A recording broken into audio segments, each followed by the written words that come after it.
So away they go now for heat number 1 in the last 400 meters.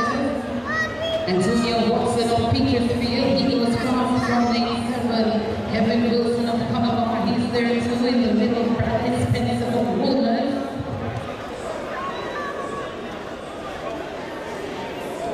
Bawa kita kurang good man.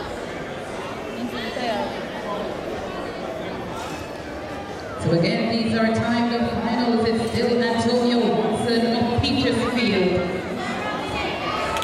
Rasheen Bartlett of Steps in lane 1. So onto the home stretch now as you make them feel welcome.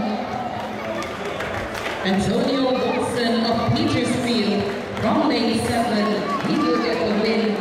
Second, Rasheen Bartlett of Steps, and